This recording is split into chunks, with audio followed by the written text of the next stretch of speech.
નમસ્કાર મિત્રો, સ્વાગત છે આપણી YouTube channel biology with Golasara sir. આશા રાખું છું કે આપ સૌ મજામાં હશો. છેલ્લા લેક્ચરમાં આપણે વૃદ્ધિ અને તેને સંબંધિત મુદ્દાઓની ચર્ચા કરી. તો આજે ચેપ્ટર નંબર 15 માં આગળ વધીએ. આજના લેક્ચરમાં આપણે મુખ્ય આ મુદ્દાઓ જોવાના છે. નંબર 1 કોષ વિભેદન, નંબર 2 નિર્વિભેદન, નંબર 3 પુનર્વિભેદન, નંબર 4 વિકાસ, નંબર 5 પ્લાસ્ટિસિટી એટલે કે સુઘટ્યતા, નંબર 6 વૃદ્ધિ નિયામકોની લાક્ષણિકતાઓ અને નંબર 7 વૃદ્ધિ નિયામકોનું સંશોધન. સૌપ્રથમ વાત કરીએ કોષ વિભેદનની.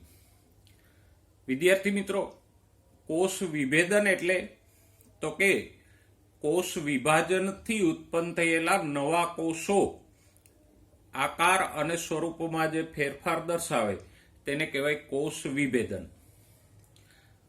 વનસ્પતિમાં અગ્રીય વર્ધમાન પેશી કે એધામાંથી કોષ વિભાજન દ્વારા નવા કોષો ઉત્પન્ન થાય એ આપણે જાણીએ છીએ.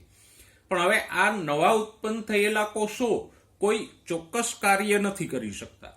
કારણ તો કે આ જે નવા ઉત્પન્ન થયેલા કોષો છે એ અવિભેદિત કોષો છે. એટલે આ કોષો ફક્ત વિભાજન પામી શકશે, પણ વિભાજન સિવાયનું બીજું કોઈ ચોક્કસ કાર્ય કરી શકશે નહીં. તો આ નવા ઉત્પન્ન થયેલા કોષો વિશિષ્ટ કાર્યો કે કોઈ ચોક્કસ કાર્ય કરવા માટે પોતાના આકાર અને સ્વરૂપમાં ફેરફાર દર્શાવે. પોતાના આકાર અને સ્વરૂપમાં ફેરફાર દર્શાવે અને કોષના આકાર અને સ્વરૂપમાં આ જે ફેરફાર આવે એ જ પ્રક્રિયાને આપણે કોષ વિભેદન કહીએ. અહીંયા જો આપણે ઉદાહરણ તરીકે એક કોષનું વિભાજન બતાવ્યું છે અને આ જે નવો કોષ ઉત્પન્ન થયો છે એ કોષ વિસ્તરણ પામ્યો અને પછી વિભેદન કે પરિપક્વન પામી અને જલવાહિનીના કોષમાં ફેરવાઈ ગયું. તો આ કોષ પાણીનું વહન નહીં કરી શકે, પણ પરિપક્વન કે વિભેદન પામ્યા પછી આ જે નવા સ્વરૂપનો કોષ બન્યો એ પાણીના વહનનું ચોક્કસ કાર્ય કરી શકશે. તો આમ અહીંયા વિભાજનથી ઉત્પન્ન થયેલા આ કોષમાં જે પરિવર્તન આવ્યું કે ફેરફાર આવ્યો એ પ્રક્રિયાને જ આપણે કોષ વિભેદન કહી શકીએ. ઉદાહરણ સ્વરૂપે અહીંયા આપણે વાત કરીએ તો જુઓ, આ નવા ઉત્પન્ન થયેલા કોષમાં શું શું ફેરફારો આવ્યા. તો કે આ જે કોષ હતો એ જીવરસયુક્ત કોષ કેન્દ્ર ધરાવતો અને પાતળી દિવાલ વાળો હતો. હવે પરિપક્વન પામ્યો અને જલવાહિનીના કોષમાં ફેરવાણો તો એ કોષ જાડી દિવાલ વાળો કોષ કેન્દ્ર અને જીવરસ વિહીન બની ગયો. એની જે સેલ્યુલોઝની કોષ દિવાલ હતી એની અંદરની બાજુએ લિગ્નિનની જાડી કોષ દિવાલ બની. તો આમ એક જે જીવંત કોષ કેન્દ્ર વાળો અને પાતળી દિવાલ વાળો કોષ હતો એમાંથી એ લાંબો જાડી લિગ્નિન યુક્ત કોષ દિવાલ વાળો અને જીવરસ વિહીન બની ગયો. આ ફેરફારને જ આપણે શું કહીએ? કોષ વિભેદન. કોષ વિભેદનના અન્ય ઉદાહરણો જોઈએ તો માનવ શરીરમાં પણ વિભાજનથી નવા નવા કોષો ઉત્પન્ન થતા હોય. તો આપણે જાણીએ છીએ એમાંના આ નવા ઉત્પન્ન થયેલા કોષો પૈકી અમુક કોષો છે ચેતાકોષમાં ફેરવાઈ જાય, કોઈ કોષો રેખિત સ્નાયુના કોષમાં ફેરવાઈ જાય. શુક્રપિંડમાં જે નવા કોષો ઉત્પન્ન થાય એ વિભેદન પામી અને શીર્ષ અને પૂંછડીવાળા શુક્રકોષમાં ફેરવાઈ જાય. તો આમ વિભેદનના કારણે અલગ અલગ પ્રકારના કોષો અને અલગ અલગ પ્રકારની પેશીઓ શક્ય બને. તો ફરી એકવાર યાદ રાખી લઈએ, કોષ ઉત્પન્ન થયા પછી તેના આકાર અને રચનામાં જે ફેરફારો આવે એ પ્રક્રિયાને શું કહેવાય? કોષ વિભેદન. અને કોષ વિભેદન થાય તો જ જુદી જુદી પેશીઓના જુદા જુદા પ્રકારના કોષો બને. હા, એક વસ્તુ ખાસ ખ્યાલમાં રાખજો વિદ્યાર્થી મિત્રો કે એક વખત કોષ વિભેદન પામી જાય પછી એવો કોષ વિભાજન પામતો નથી. વિભાજન ફક્ત આવા અવિભેદિત કોષોનું જ વિભાજન થશે. એક વખત વિભેદન થઈ જાય કે પરિપક્વ ન થઈ જાય પછી એવો પરિપક્વ કે વિભેદિત કોષ છે એ કોષ વિભાજન પામશે નહીં.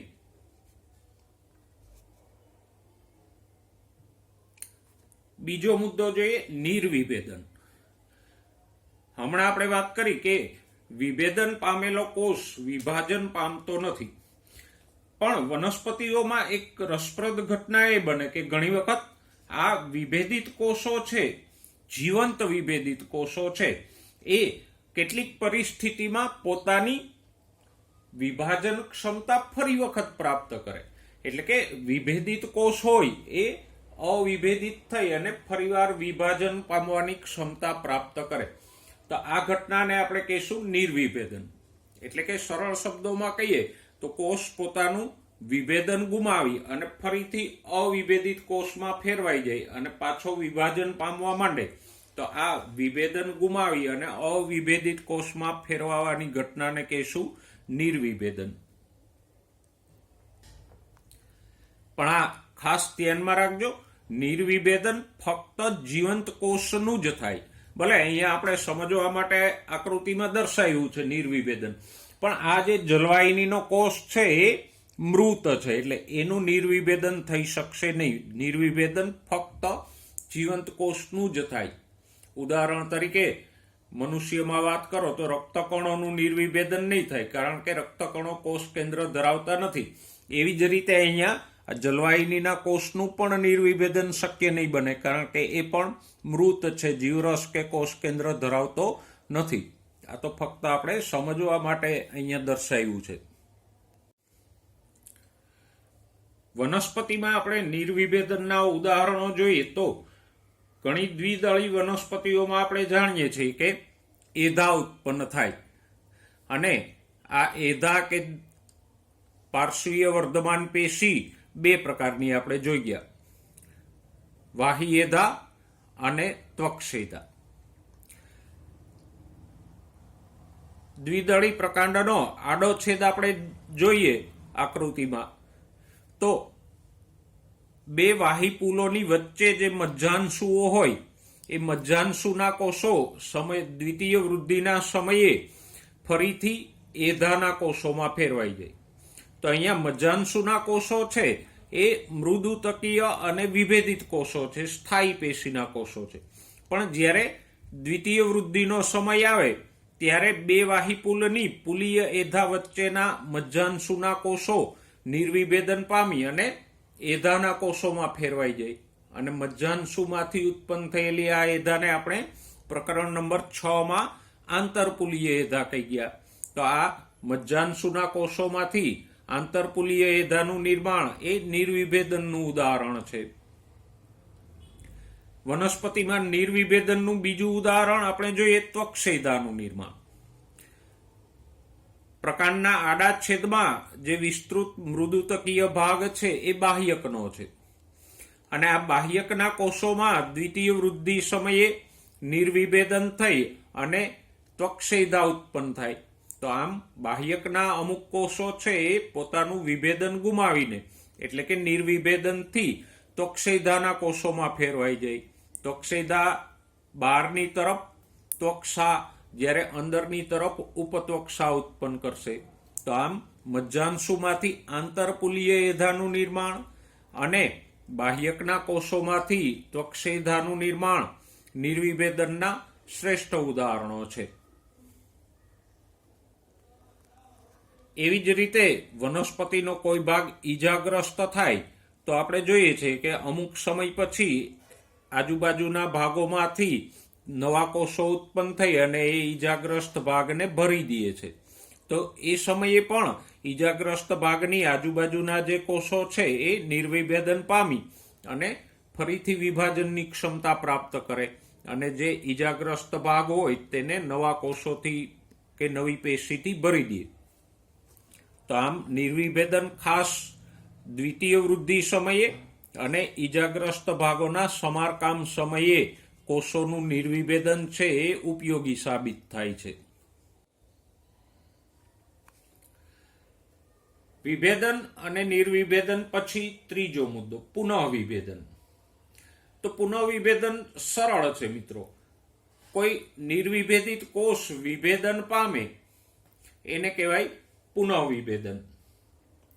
એટલે કે એક વખત વિભેદન પામેલો કોષ પોતાનું વિભેદન ગુમાવી અને નિર્વિભેદન પામે, એ આપણે સમજી ગયા. હવે આવો નિર્વિભેદન પામેલો કોષ વિભાજનથી નવા કોષો ઉત્પન્ન કરે અને ફરીથી આ નવા કોષો વિભેદન પામે, એ ઘટનાને કહેશું પુનઃવિભેદન.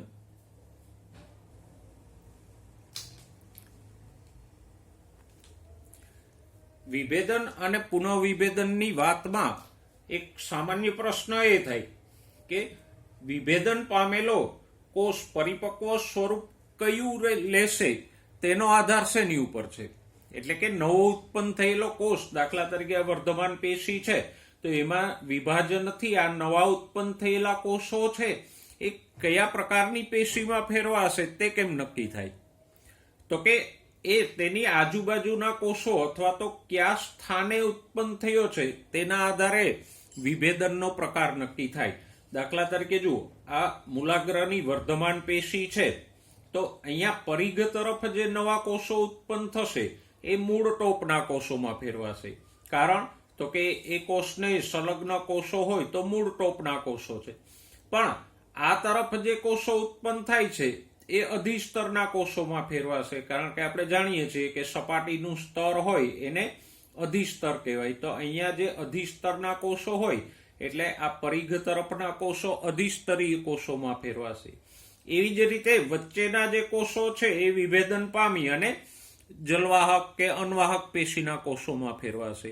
તો આમ પરિપક્વન પામી અને કયા સ્વરૂપનો કોષ બનશે અથવા કઈ પેશીનો કોષ બનશે એનો આધાર નવા ઉત્પન્ન થયેલા કોષના સ્થાન પર છે.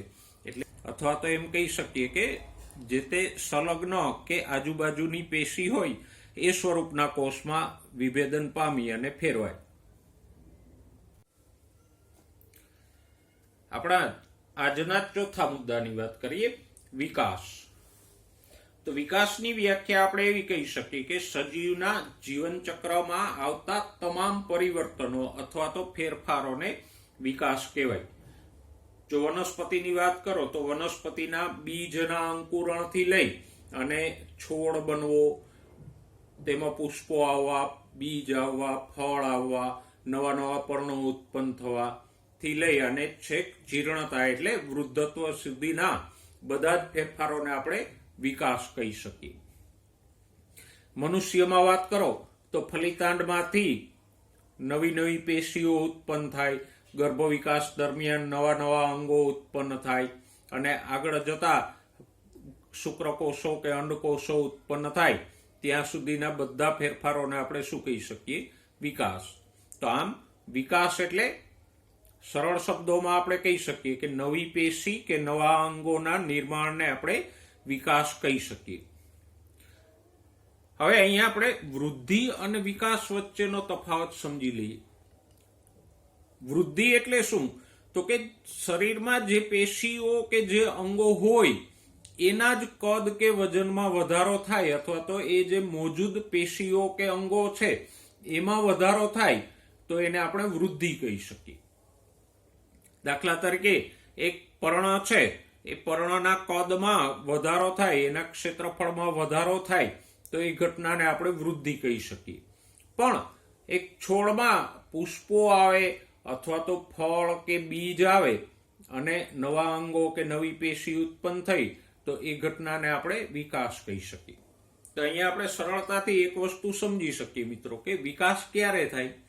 જો વૃદ્ધિ થાય તો, એટલે કે નવા કોષો ઉત્પન્ન થાય, એ કોષોનું વિભેદન થાય તો જ નવા અંગો ઉત્પન્ન થાય, એટલે કે વિકાસ શક્ય બને. એટલે આમ વિકાસની પ્રક્રિયામાં પણ કોષ વિભાજન અને કોષ વિભેદન એવી પ્રક્રિયાઓ સામેલ છે જ.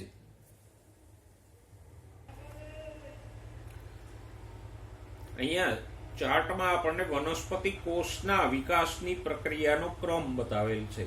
આમ તો આ ક્રમ આપણે ભણી ગયા કે વર્ધમાન પેશીના કોષો હોય તો એ કોષરસીય વૃદ્ધિ પામે અને કદમાં વિસ્તરણ પામે. પછી આવો વિસ્તરણ પામેલો કોષ વિભેદન પામી અને પરિપક્વ કોષમાં ફેરવાઈ જાય કે પુખ્ત કોષમાં ફેરવાઈ જાય. આ પરિપક્વ કે પુખ્ત કોષો છે એ હવે વિભાજન પામશે નહીં. એ ધીમે ધીમે ધીમે વૃદ્ધત્વ કે જીર્ણતા પ્રાપ્ત કરી અને મૃત્યુ પામશે. વર્ધમાન પેશીના વિભાજનથી ઉત્પન્ન થયેલા અમુક કોષો છે એ વિભેદન નથી પામતા, પણ એ અવિભેદિત રહી અને ફરીથી કોષ વિભાજન પામે છે. તો આમ વર્ધમાન પેશીના ઉત્પન્ન થતા કોષો પૈકી અમુક કોષો વૃદ્ધિ અને વિભેદન પામી અને પુખ્ત કોષોમાં ફેરવાઈ જાય છે, જ્યારે વર્ધમાન પેશીના વિભાજનથી ઉત્પન્ન થયેલા અમુક કોષો અવિભેદિત રહી અને ફરીથી કોષ વિભાજન પામી અને નવા નવા કોષો ઉત્પન્ન કરતા રહે છે.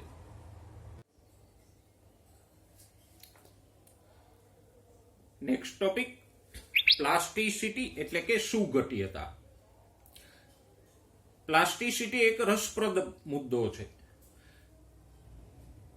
વનસ્પતિઓ પર્યાવરણના ફેરફારો અનુસાર જીવનના જુદા જુદા તબક્કે જુદા જુદા પ્રકારની રચનાઓ કે જુદા જુદા અંગો ઉત્પન્ન કરે તેને કહેવાય પ્લાસ્ટિસિટી કે સુઘટ્યતા.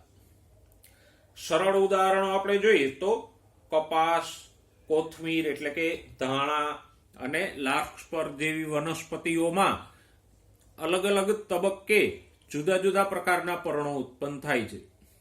મિત્રો, રસોડામાં જાઓ અને ધાણાભાજી લઈ આવો અને એનું નિરીક્ષણ કરીને જુઓ તો નીચેના જે પર્ણો છે એ આકૃતિમાં તમારી ડાબી બાજુએ દર્શાવેલ છે એવા પહોળા અને ચપટા હશે, જ્યારે ઉપર તરફના પર્ણો કે પરિપક્વ છોડના પર્ણો છે એ જમણી બાજુએ દર્શાવેલ પર્ણો જેવા રેખીય હશે.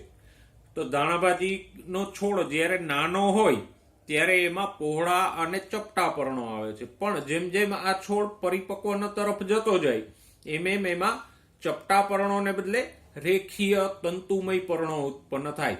તો આ જે ફેરફાર આવ્યો એને શું કહેવાય? પ્લાસ્ટિસિટી અથવા સુઘટ્યતા. કપાસના છોડમાં પણ આવું બને.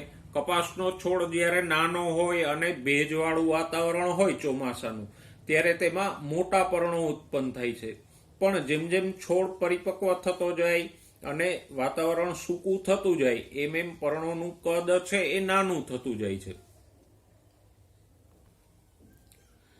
સુઘટ્યતાનું એક રસપ્રદ ઉદાહરણ બટરકપ નામની જલીય વનસ્પતિમાં જોવા મળે. બટરકપ વિષમ પરણિતા દર્શાવે એટલે કે અલગ અલગ પ્રકારના પર્ણો ઉત્પન્ન કરે છે. બટરકપનો છોડ જ્યારે નાનો હોય અને સંપૂર્ણપણે પાણીની અંદર ડૂબેલો હોય ત્યારે એમાં તંતુમય અને રેસાકાર પર્ણો આવે, રેખીય પર્ણો આવે. પણ જેમ જેમ આ બટરકપનો છોડ વૃદ્ધિ પામે અને પાણીની બહાર આવે તો પાણીની બહારના કે પાણીની ઉપરના ભાગમાં એ ચપટા અને પહોળા પર્ણો ઉત્પન્ન કરે છે.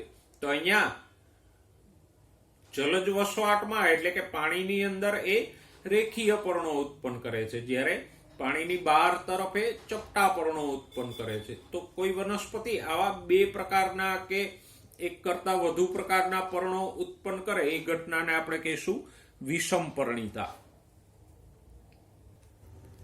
તો આમ સુઘટ્યતા કે પ્લાસ્ટિસિટી એટલે પર્યાવરણના ફેરફારો અનુસાર વનસ્પતિ જીવનના અલગ અલગ તબક્કે જુદા જુદા પ્રકારના અંગો કે જુદી જુદી રચનાઓ દર્શાવે તેને આપણે પ્લાસ્ટિસિટી કે સુઘટ્યતા કહી શકીએ.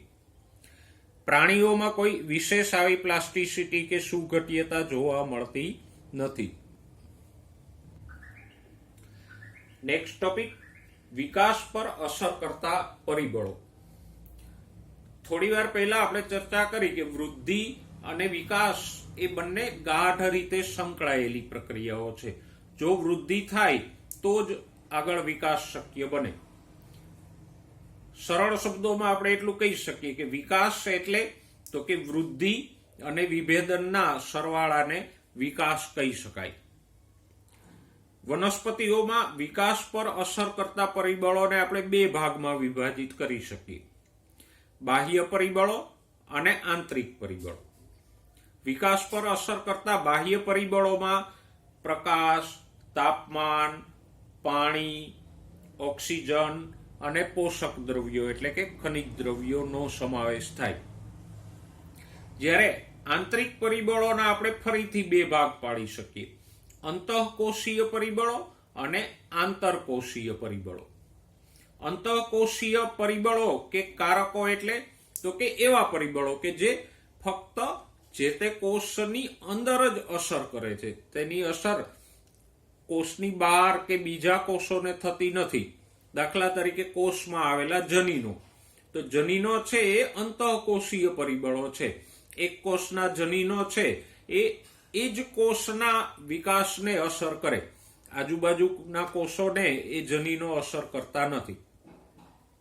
આંતરકોષીય કારકો કે આંતરકોષીય પરિબળો એટલે તો કે એવા પરિબળો કે જે એક કોષમાં ઉત્પન્ન થાય અને બીજા કોષોને અસર કરે, અથવા તો જે કોષમાં ઉત્પન્ન થાય એના સિવાયના બીજા કોષોના વિકાસની પ્રક્રિયાને અસર કરતા હોય તો એને આપણે આંતરકોષીય પરિબળો કહી શકીએ.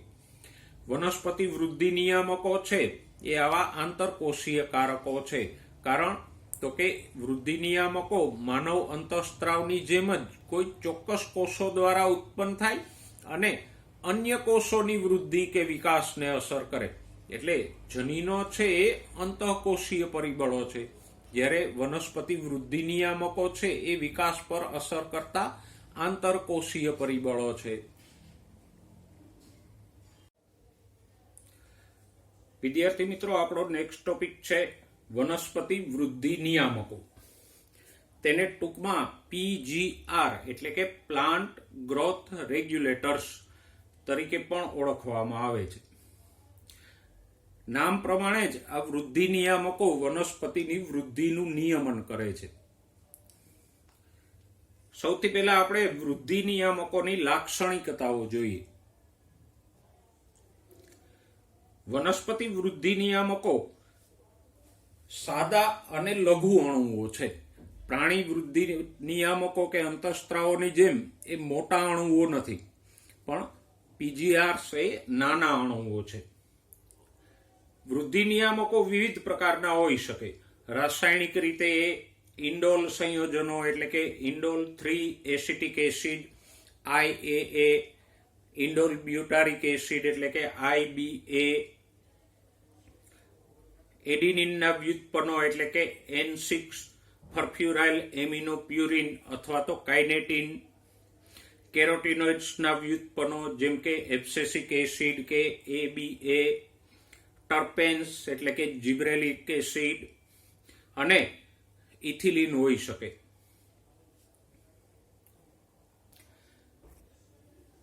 વનસ્પતિ વૃદ્ધિ નિયામકોને વનસ્પતિ અંતઃસ્ત્રાવો અથવા તો ફાઇટોહોર્મોન્સ તરીકે પણ વર્ણવવામાં આવે છે. એટલે કે વનસ્પતિ વૃદ્ધિ નિયામકોને આપણે વનસ્પતિ અંતઃસ્ત્રાવો પણ કહી શકીએ.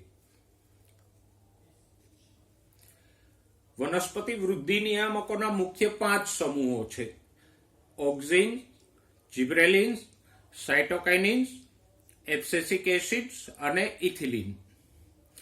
આ 5 સમૂહો પૈકી આપણે વનસ્પતિ વૃદ્ધિ નિયામકોને 2 જૂથમાં વહેંચી શકીએ. નંબર 1, વૃદ્ધિ પ્રેરકો. વૃદ્ધિ પ્રેરક તરીકે એવા વૃદ્ધિ નિયામકો છે કે જે સામાન્ય રીતે કોષ વિભાજન, વિસ્તરણ, વિભેદન અને આવર્તનીય વૃદ્ધિ એટલે કે ઋતુ અનુસારની વૃદ્ધિ, જેમ કે ચોક્કસ ઋતુમાં પુષ્પો આવવા, દરેક વર્ષે ચોક્કસ ઋતુમાં ફળ આવવા, બીજ આવવા, એવી વૃદ્ધિ સંબંધિત પ્રક્રિયાઓને પ્રેરતા વૃદ્ધિ નિયામકોને આપણે વૃદ્ધિ પ્રેરકો કહી શકીએ. વૃદ્ધિ પ્રેરકો 3 છે: ઓક્ઝિન્સ, સાઇટોકાઇનિન્સ અને જિબ્રેલિન્સ. જ્યારે એબ્સેસિક એસિડ અને ઇથિલિન એ બંને સમૂહો એવા છે કે જે સામાન્ય રીતે વૃદ્ધિ અવરોધક અસરો દર્શાવે છે, જેમ કે અજૈવિક તાણ એટલે કે પર્યાવરણીય પ્રતિકૂળતાઓ, જૈવિક તાણ અથવા તો ઈજા રૂજાવાની ક્રિયા વગેરે બાબતો સાથે સંકળાયેલા છે. બીજની સુષુપ્તતા અને પર્ણપતન પ્રેરતા છે. ફળની પરિપક્વતા એટલે કે ફળની જીર્ણતા પ્રેરતી અસરો પ્રેરે છે. તો આવા વૃદ્ધિ અવરોધક અસરો પ્રેરતા ઓક્ઝિન્સ, તો આવા વૃદ્ધિ અવરોધક અસરો પ્રેરતા વનસ્પતિ વૃદ્ધિ નિયામકોને આપણે વૃદ્ધિ અવરોધકો તરીકે ગણાવી શકીએ. તો વનસ્પતિ વૃદ્ધિ નિયામકોના 5 સમૂહોને આપણે 2 ભાગોમાં વહેંચ્યા. વૃદ્ધિ પ્રેરક, જેમાં ઓક્ઝિન્સ, જિબ્રેલિન્સ અને સાઇટોકાઇનિન્સનો સમાવેશ થાય છે, અને વૃદ્ધિ અવરોધક, તેમાં એબ્સેસિક એસિડ્સ અને ઇથિલિનનો સમાવેશ થાય છે. જોઈએ વૃદ્ધિ નિયામકોનું સંશોધન. 5 સમૂહના વનસ્પતિ વૃદ્ધિ નિયામકોનું સંશોધન એ આકસ્મિક અને રસપ્રદ ઘટનાઓ સાથે સંકળાયેલું છે. સૌથી પહેલા આપણે ઓક્ઝિન્સના સંશોધનની વાત કરીએ તો મિત્રો ચાર્લ્સ ડાર્વિનનું નામ આપણે સાંભળ્યું છે. ચાર્લ્સ ડાર્વિન અને એના પુત્ર ફ્રાન્સિસ ડાર્વિને કેનેરી ઘાસ નામની વનસ્પતિમાં અવલોકન કર્યું કે કેનેરી ઘાસનું ભ્રૂણાગ્ર ચોલ પ્રકાશની દિશા તરફ વૃદ્ધિ દર્શાવે છે. પ્રકાશની દિશા તરફ થતી વૃદ્ધિને કહેવાય પ્રકાશાનુવર્તન. એટલે કે કેનેરી ઘાસનું બીજ અંકુરિત થાય ત્યારે વિકાસ પામતું ભ્રૂણાગ્ર ચોલ પ્રકાશાનુવર્તન દર્શાવે છે. શ્રેણીબદ્ધ પ્રયોગો પછી ચાર્લ્સ અને ફ્રાન્સિસ ડાર્વિને એવું તારણ કાઢ્યું કે ભ્રૂણાગ્ર ચોલની ટોચ વાહક પ્રેરણનું સ્થાન છે. એટલે કે ભ્રૂણાગ્ર ચોલની ટોચમાંથી કોઈ એવો વૃદ્ધિ પ્રેરક પદાર્થ આવે છે કે જે ભ્રૂણાગ્ર ચોલની વૃદ્ધિની દિશાને પ્રકાશની દિશા તરફ પ્રેરિત કરે છે. એટલે કે ભ્રૂણાગ્ર ચોલની વૃદ્ધિમાં પ્રકાશાનુવર્તન પ્રેરે છે. ત્યારબાદ આગળ જતા FW વેન્ટ નામના વનસ્પતિ શાસ્ત્રી દ્વારા જવના ભ્રૂણાગ્ર ચોલની ટોચમાંથી આ પદાર્થને અલગીકૃત કરવામાં આવ્યો અને આ વૃદ્ધિ પ્રેરક પદાર્થને ઓક્ઝિન્સ એવું નામ આપવામાં આવ્યું. બીજા વનસ્પતિ વૃદ્ધિ નિયામક જિબ્રેલિન્સની વાત કરીએ તો જાપાનમાં ડાંગરના છોડમાં એક વિશિષ્ટ પ્રકારનો રોગ થતો અને આ રોગને કારણે આવો છોડ પીળાશ પડતો, લાંબો અને વંધ્ય થઈ જતો અને એમાં બીજ આવતા નહીં. જાપાનીઝ ખેડૂતો આવા છોડને મૂર્ખ છોડ એટલે કે બકાને કહેતા. સમય જતા ઈ કારાસોવા નામના જાપાનીઝ વૈજ્ઞાનિકે જોયું કે આ બકાનેનો રોગ જીબ્રેલા ફુજીકુરોઈ નામની ફૂગને કારણે થાય છે.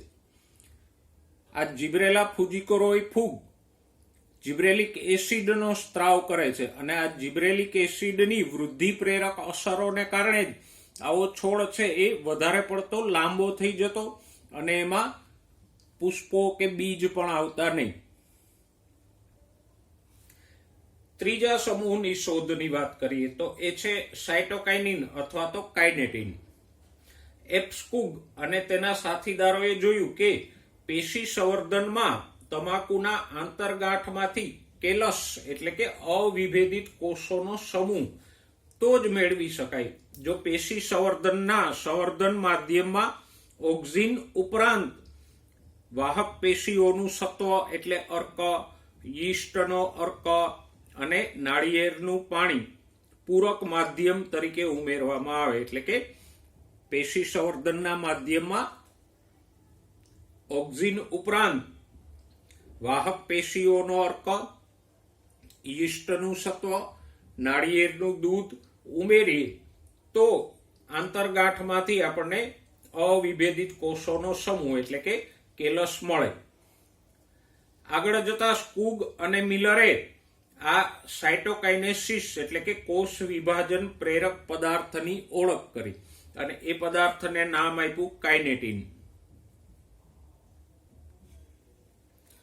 1960ના મધ્યમાં 3 અલગ અલગ સંશોધકોએ 3 વૃદ્ધિ અવરોધકોનું શુદ્ધિકરણ અને રાસાયણિક લક્ષણો નોંધ્યા અને ત્રણેય સંશોધકોએ આ પદાર્થોને અલગ અલગ નામ આપ્યા, જેમ કે અવરોધક બી, એબ્સેસિન 2 અને ડોર્મિન.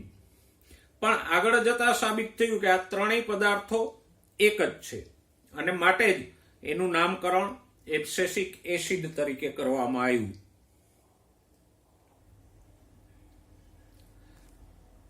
પાંચમો સમૂહ ઇથિલિન.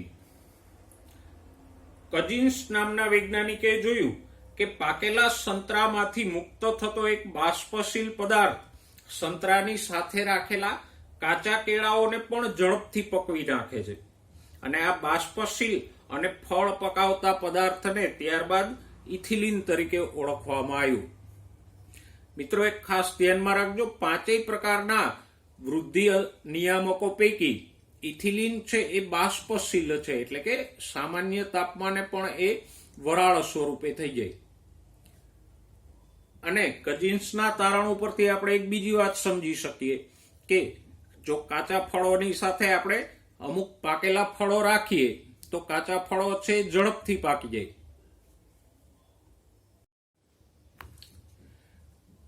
તો વિદ્યાર્થી મિત્રો, આશા રાખું છું કે આજના લેક્ચરમાં આપણે જે કંઈ મુદ્દાઓ જોયા એ તમે સારી રીતે સમજ્યા હશો. જો આ મુદ્દાઓ સંબંધે તમને કોઈ ક્વેરી હોય તો નીચે કોમેન્ટ સેક્શનમાં કોમેન્ટ કરીને તમે મને જણાવી શકો છો, અથવા તો તમે મને ફોન દ્વારા પણ પૂછી શકો છો. ઓકે મિત્રો, છેલ્લે જતા જતા એક નાનકડો જોક્સ થઈ જાય. એક પત્નીએ તેના પતિને કહ્યું, આજે નવું વર્ષ શરૂ થાય છે, તો તમે મને એવી શું ગિફ્ટ આપશો કે જે મને રોજે રોજ કામ આવે અને આખું વર્ષ ચાલે? તો મિત્રો વિચારો, પતિએ શું ગિફ્ટ આપી હશે?